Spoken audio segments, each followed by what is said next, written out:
Hello guys, so today I'm going to interview the manager of Chooks to Go.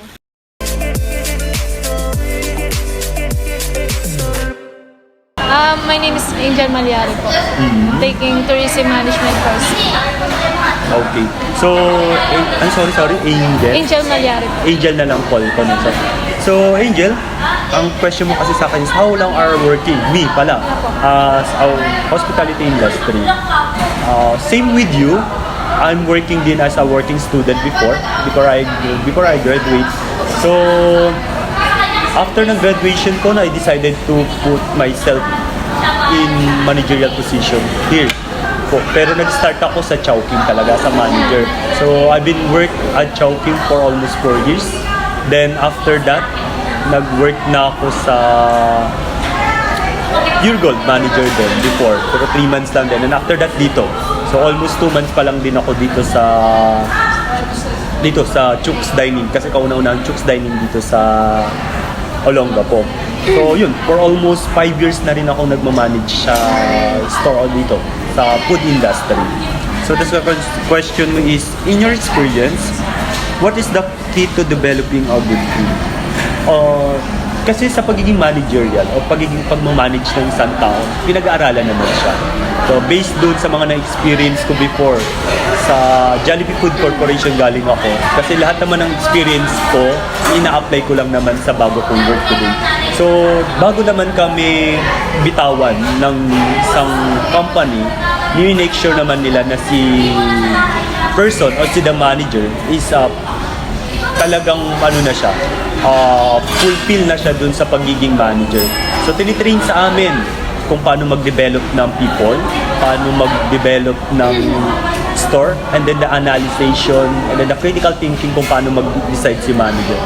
From person na hindi ako marunong dati mag-decide, na naging ganito, hindi naman ako ganun pa siguro, kagaling na manager, pero for myself, malaki yung develop ko, na-improve ko from student to now, the profession na sa totoong buhay. So, ang mga naging, siguro key factors ko na lang, na natutunan ko sa JFC yung tinuro sa akin na if ever na you handle 50 person in your store, subordinate, dapat yung attitude mo as a manager, dapat 51. Ang reason bakit kailangan 51 ang attitude mo, kasi dapat bawat isang mong empleyado, alam mo yung attitude nila, alam mo kung paano sila, alam mo kung ano sila, alam mo kung ano yung kailangan nila. Kasi as a manager, doon ka mag-decide. Hindi ka pwedeng mag-decide ng sarili mo lang, thoughts mo lang, kasi gusto mo. Kailangan pag nag-decide ka, inaalam mo muna kung ano yung nangyari o ano yung attitude mismo ng empleyado mo. Para doon, makapagbigay ka ng conclusion na dapat ganito yung magiging decision making mo. Pagdating naman sa leadership, lagi ko lang inuuna. Hindi ko laging pinapatupad ang rules. Kasi pag pinatupad ko ang rules coming from the dole, totoo naman, hindi naman, siguro sa lahat karamihan naman ng manager, same with me. Kasi hindi naman tinuro sa akin. Kasi ang rules sa dole, medyo mabigat, medyo masakit. Siyempre minsan inaalam mo rin yung scenario bago kami mag-decide pagdating sa ganito. So pag ako nagdi-decide na sa manager, lagi kong iniisip muna. Talagang medyo critical pagdating sa decision making, lalo na sa pag-handle ng people management. Kasi yung pinakamalaking factors ng tindahan ay yung people. So mas importante kasi sa akin yung people para yung good impact sa customer service namin is mas excellent siya.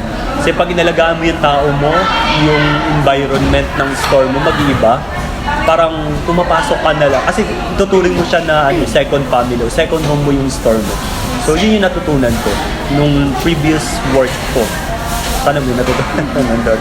So yun, next question is, share with me an example of how you help or mentor someone. What improvements did you see the person's knowledge or skills? So, now you help or mentor. Para sa akin kasi, ito normal naman na siguro. Every pagkakamali o every stepping down ng buhay mo sa mga empleyado ko, bawat pagkakamali nila, lesson learned sa kanila.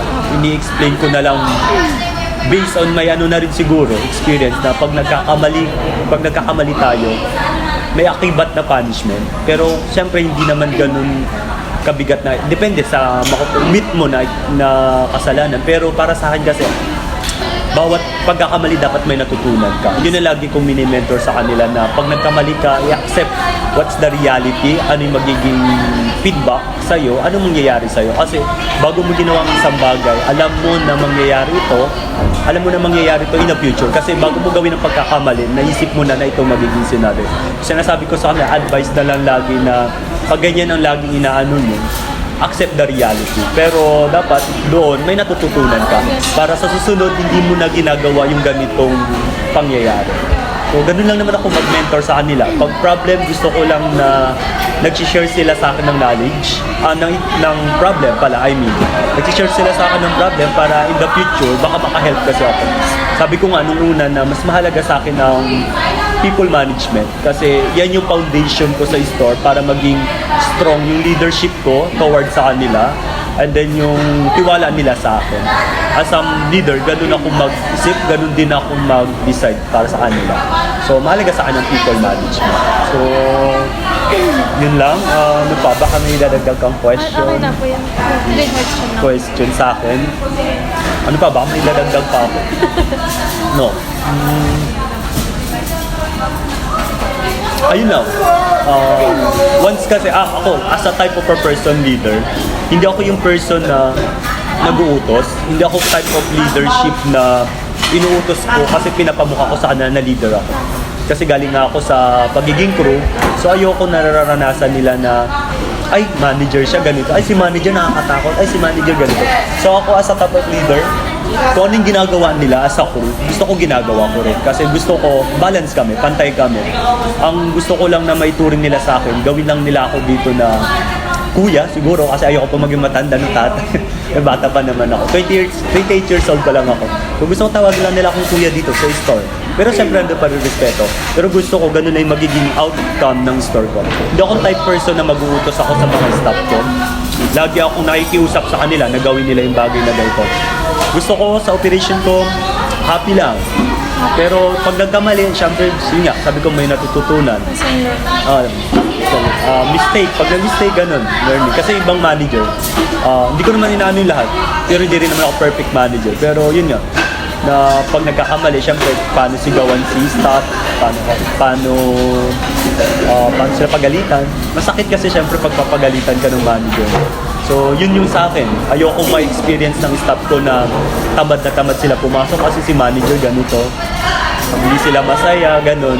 So, dapat na bibuild pa rin yung spirit of family and fun sa isang trabaho. At teamwork, yun lang. Yun ang pinakamahalaga sa akin.